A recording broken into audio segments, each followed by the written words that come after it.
action creates attraction. I went with a guy for a long time. He didn't want to get married. So I thought, okay, I got to buy a house by myself. Now I live in Lake Tahoe. Houses are very expensive.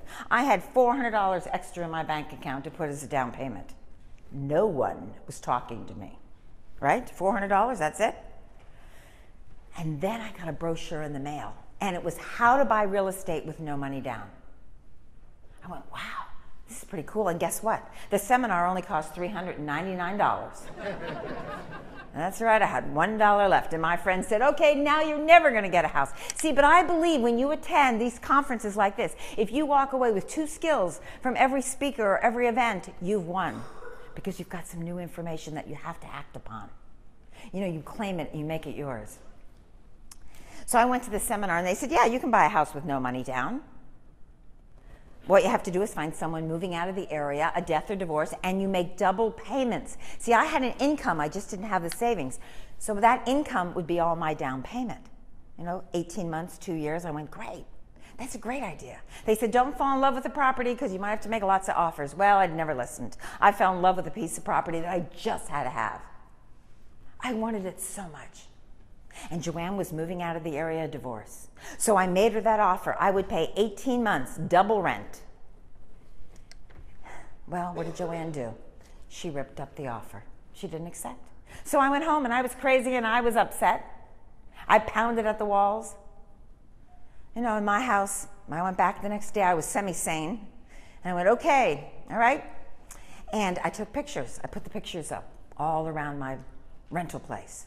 So the next month I made Joanne an offer. She did not accept. So I measured the living room and I bought a 3-piece sectional sofa for that living room. You got to get leverage on yourself. You have to believe that your dream can come true. Joanne didn't rip up the offer, but she didn't call me. Made Joanne another offer. She didn't accept either. Now I changed the address to living at that house. Now I'm not totally insane. I didn't do it at the post office, right? But in my mind, I was living at that address. I made Joanne a 4th offer. She didn't accept. So I knew the house was not mine. And just when I was about to give up, George arrived in town. And George always smokes this cherry-flavored pipe, you know? I said, George, George, and he's puffing away on his pipe. And I said, why? Why didn't I get the house? He said, feed me first, then we'll talk. After breakfast, we drove down the street. And I said, George, there's the house. And he said, pull in the driveway. I said, George, I'm not pulling in the driveway. He said, do you want this house or not? I pulled in the driveway. And then George is smoking on his pipe and he looked at the house and he looked at me and he asked me a strange question. Is the house for your highest good? What?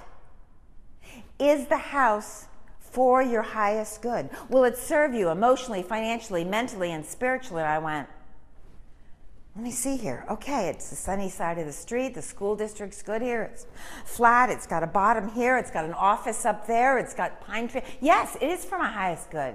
He said, it's not the seller that's stopping you. It's yourself. He said, you've put that invisible wall up that says, somehow I'm not good enough.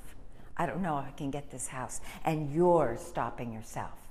Once you know that that house is for your highest good, you take that wall down and the house is yours.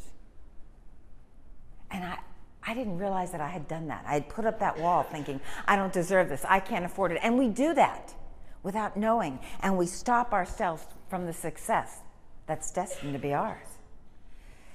So I said, okay, I took that wall down. It took me a little while there to work it all through and to think that I could deserve this house. I made Joanne another offer, but she didn't call me. On Valentine's Day, she called and she said, you get flowers? I said, no. She said, you get candy? I said, no. She said, you got a blooming house with no money down.